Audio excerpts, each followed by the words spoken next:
गुरुर्ब्रह्मा गुरुर्विष्णु गुरुदेवो महेश्वरः गुरु साक्षात् परब्रह्म तस्मै श्री गुरवे नमः। मातापितृभ्यो नमः। श्रीमन्नारायण रामानुजतिभ्यो नमः। श्रीमते रामानुजाय नमः। श्री श्री श्री परमशिवदेवापय गुरुभ्यो नमः। श्री श्री श्री त्रिदण्ड श्रीमन्नारायण रामानुजनजीय स्वामी गुरुभ्यो नमः। श्रीमते रामानुजाय नमः। ओम नमो वेंकटेशाय।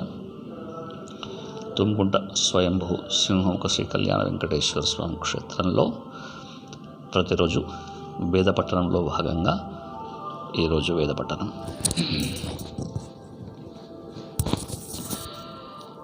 ఓం యత్తే గాత్రాదగ్నినా వచ్యమానాధవిశూలం నిహతస్యావధావతి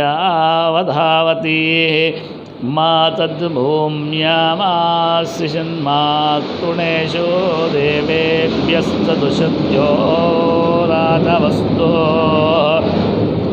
ఏ వాజినం పరిపశ్యంతి పక్వం య ఈమాహో సురభిర్నిర్నరేతి ఏ చార్వతో మాసవిక్ష్యాముపాసతో తేషామభిగూర్తిర్న ఇన్వతో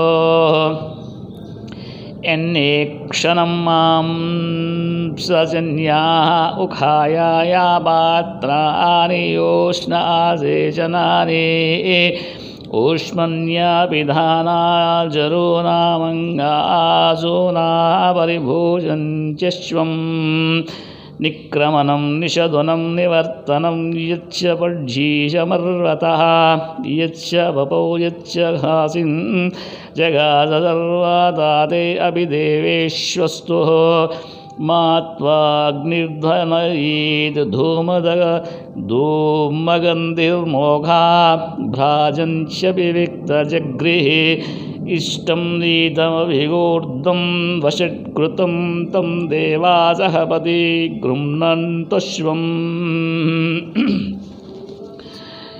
యదశ్వాయావాసః ఉపస్తృణంత్యధీవాసం యా హిరణ్యాన్యస్మై సంధానమర్వంతం బర్జీషం ప్రియా దేవేశ్వాయామయంతి యత్తే సాదే మహసాశ్యు కృతస్య వాంఛ్వావాకృషయావాతుదోదః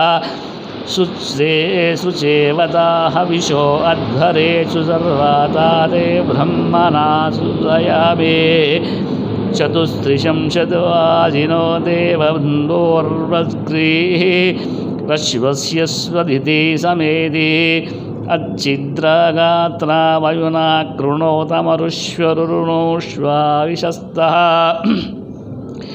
ఏకస్వష్టురశ్వస్య విశస్తాద్వాయంతారహోతస్తదరుతుః యాతే గాత్రానాం మృతుదా కృణోమితానాం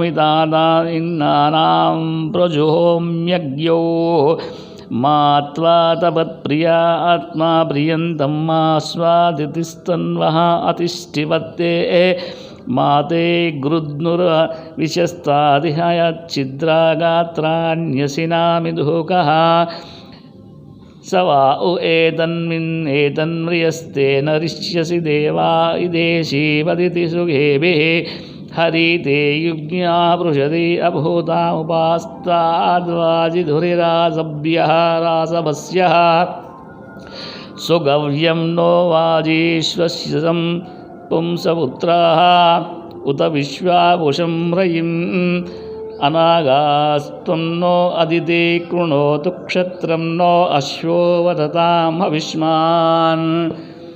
ఓం శాంతి శాంతి శాంతి.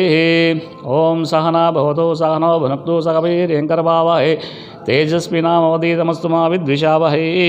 ఓం శాంతి శాంతి శాంతి.